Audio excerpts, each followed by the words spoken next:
Saber aí com quais tipos de escolioses você vai lidar, físio, é importante porque você já vai começar a entender esse terreno que você vai mexer. Então, as escolioses, elas têm ali alguns tipos característicos, curvas, que a gente chama essas curvas ou curvas em C ou curvas em S. Essa curva em C, ela pode pegar tanto um segmento só da coluna, ou seja, quando a gente vai olhar lá, né, vamos falar primeiro, vamos organizar essa forma de vocês entenderem esses tipos de curva. Quando a gente fala das escolioses, né, e quando a gente fala de uma coluna biomecanicamente, sem nenhum problema, nenhuma deformidade, né? Uma coluna saudável, uma coluna normal, né? Como da maioria da população, a gente fala de uma coluna que quando a gente olha aqui, ó, no plano coronal, a gente vê uma coluna reta, certo?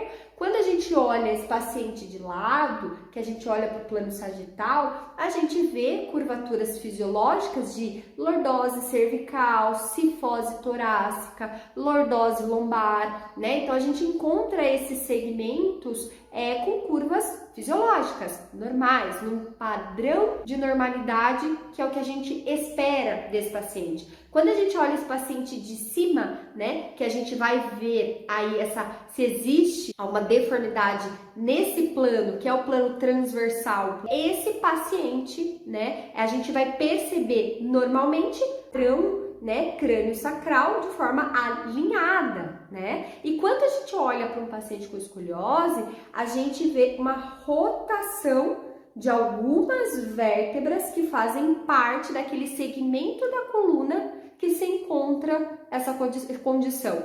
Então, a gente não vai falar que todos os pacientes com uma escoliose em S, elas vão pegar X vértebras específicas, torácicas e lombares. Cada paciente, ele apresenta um tipo de curva, uma quantidade de vértebras que estão fazendo parte daquela curva. Cada paciente vai ter um.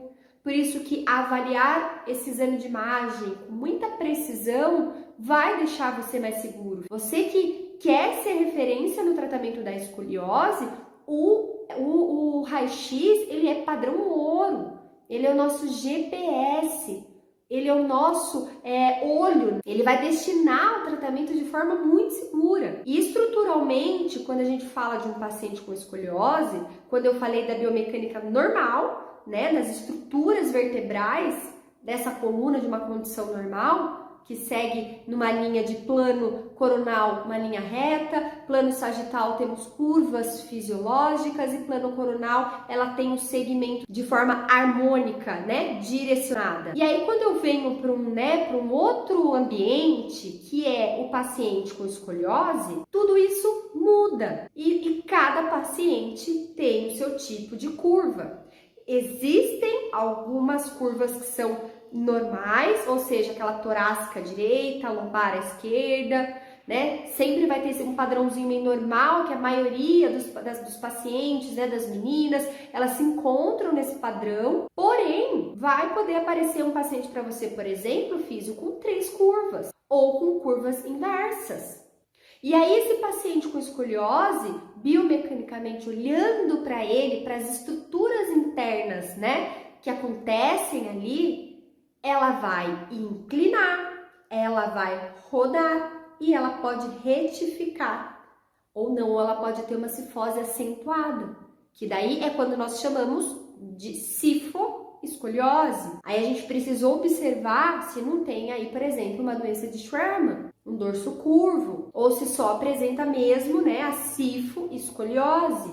E nos padrões posturais, né, quando a gente fala de problemas posturais, né, de deformidades da coluna vertebral, a gente fala de uma condição escoliose que é grave e que evolui de forma progressiva. E quando a gente fala de biomecânica, está acontecendo ali um ciclo vicioso nessas vértebras, e esse ciclo vicioso, ele vem, né, com uma ação da gravidade, com um padrão que já está acontecendo há um tempo naquela coluna, e que quando não diagnosticado precocemente, esse ciclo vicioso vai causando uma assimetria muito grande e cada vez mais. Por isso que o tratamento da escoliose, ele é um tratamento muito direcionado, pensando sempre na biomecânica. Desde quando eu comecei a tratar a escoliose, e que eu me via, né, físio, perdida ali, sabe? Perdida em meio a uma deformidade complexa que ninguém atendia, que ninguém queria atender e que algo me falava que eu precisava buscar mais para que os meus resultados viessem. E eu pegava, né, aquele exame de imagem e aí eu ia buscar as informações, né, e estudar nos artigos científicos, né, em tudo que eu encontrava, procurava profissionais que entendiam mais do assunto para eu me aprofundar, busquei informações para que isso eu conseguisse me sentir mais segura diante a essa deformidade, a essa condição que ela progride, que a gente precisa olhar de forma técnica e biomecânica, entender mesmo a biomecânica da coluna vertebral, de que músculos vão estar sendo muito mais exigidos de um lado e menos do outro, e que mesmo acontecendo toda essa sobrecarga assimétrica e todo esse contexto assimétrico, que o seu paciente não vai ter dor. E como que nós, né,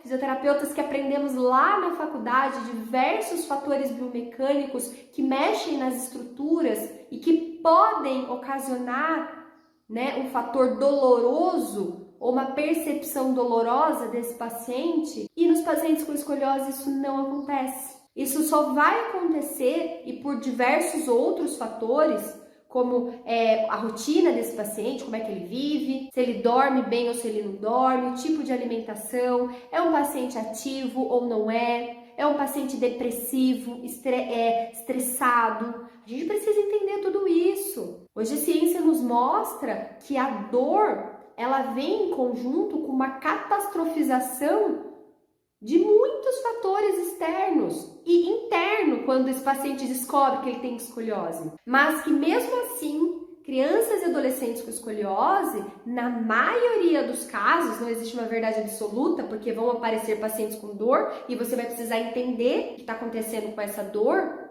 vai entender essa biomecânica, essa rotina desse paciente, fatores, né, biopsicossociais. E aí a gente vai entender esse contexto, né, numa trajetória. Eu lembro que nessa trajetória de compreender a escoliose, eu falo que eu aprendo até hoje. Eu estudo muito até hoje porque é complexa. E quando a gente fala de biomecânica, de estruturas internas que estão assimétricas e que você vai ter que direcionar esse paciente de forma ativa a se autocorrigir, pensando, né, naquele tipo de curva que foi ocasionada na coluna dele, sendo lá uma curva em C ou uma curva em S, uma curva dupla, uma curva única ou uma curva tripla, e você conseguir direcionar nessa autocorreção nos 3 planos ao mesmo tempo. É um trabalho que exige do fisioterapeuta, que exige muito do paciente, e que vem através de um olhar de uma biomecânica que está acontecendo ali.